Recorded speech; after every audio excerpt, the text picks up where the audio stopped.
These short lectures will be casual, unedited, but important. Important because the information is not included in your textbook or assigned readings. Today's discussion deals with the nature of literature. In this class, you're going to be reading short stories, you're going to be reading a novel, you're going to be reading and watching plays, and you will be reading poetry. All of these forms are considered imaginative literature. And as imaginative literature, they are a form of written art. This means that they are not based on factual or verifiable information, but rather they come from the creative imagination of a person. The purpose of imaginative literature is primarily to entertain. That means that when we read a book, when we read a novel, a short story, and we're doing it just to please ourselves, just for entertainment, it is not expected that we're going to provide some type of analysis or seek deeper than what the story has to offer us.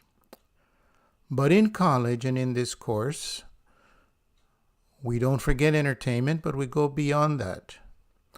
And the purpose of literature in this class then is also to instruct and to delve deeper into the mysteries of human nature. When we say that the purpose of literature is to entertain, we mean that the literature is designed to engage the reader fully by means of the writer's use of language, the situations that are created, the conflicts, the use of creative tropes such as metaphors and similes. But to instruct means that we go one step beyond that, and that we assume that the writer is also trying to create meaning or effect. Trying to create meaning or effect. And that the writer is also making an observation on the complexities of life and living. Sometimes we say that these are cautionary tales and that these stories that are to instruct us on what to do and what not to do in certain situations. To look into the mystery of human nature is a little bit more complex, because that means that the literature is attempting, or the writer is attempting to explore why people do what they do as a consequence of being human. And to fully grasp the difficulty to do this, we can look a little bit into the idea of the mystery. We know that human nature is what people do as a consequence of being human. But what is a mystery? A mystery is something that is impossible to understand or explain, according to the dictionary definition of mystery. And part of the word derives from the Greek word mysts,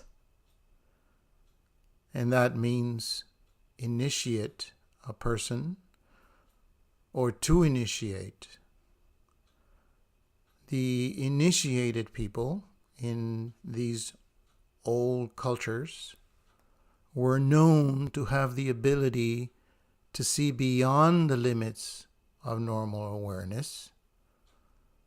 Some could speak to the gods, and therefore Mysts were allowed to participate in the ceremonies, in the rituals.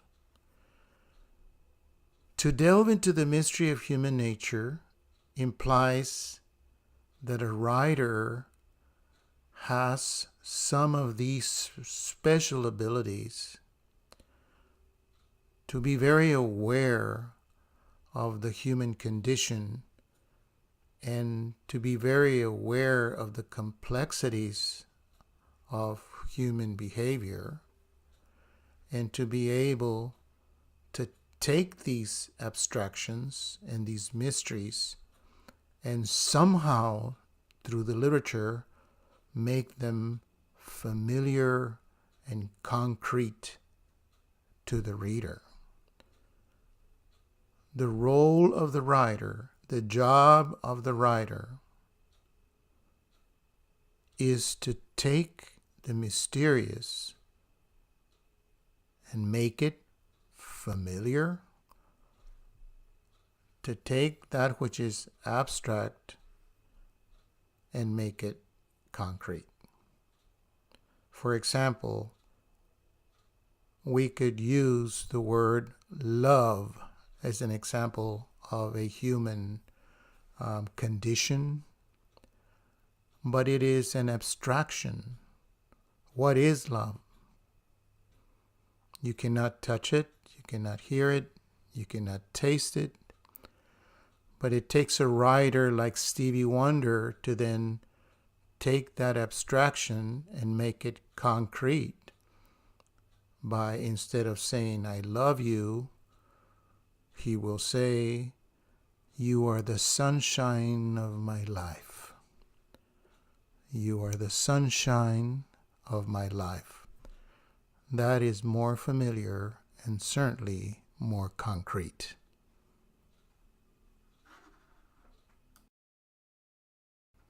In the first slide, I stated that literature is a form of written art. The word art is intimately linked to the idea or the word artificial. That is not to be disparaging in any way of the literary experience, but rather to indicate that literature is made by people. It is a product of the imagination of people. A poet once wrote, poems are made by fools like me, but only God can make a tree. And I have never met a novelist or a poet who could make a tree. If literature is the production of the imagination of people, then we can take literature and define it and classify it and categorize it. And therefore we have the popular genre of literature. Genre means type. And the four popular genre of popular literature are the short story, the novel, poetry, and drama.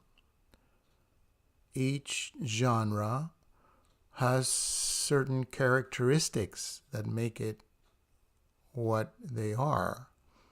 For example, Edgar Allan Poe tells us that a short story should be read in one sitting, whereas a novel should not be read in one sitting, but should provide a sustained experience that controls the passage of time. In this class, we will be covering these four genres, mainly the short story, the novel, drama, and then poetry.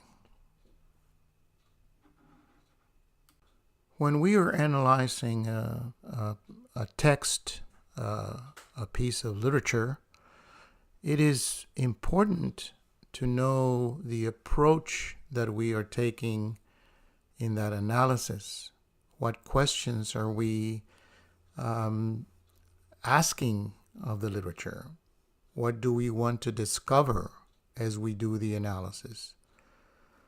There are many critical approaches to literature, and in this class we will be covering 4: the formalist approach or formalistic approach, the historical or topical approach, the moral intellectual approach, and the reader's response approach. Formalist criticism is the most popular approach.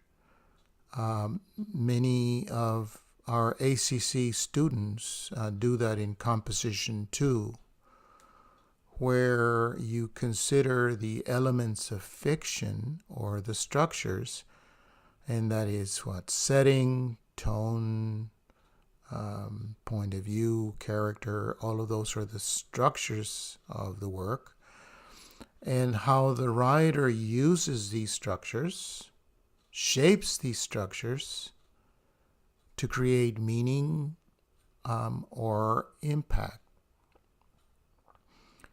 Historical criticism considers when the novel or the poem or the play was written and how it may have been shaped, influenced by cultural, social events of the time when it was published.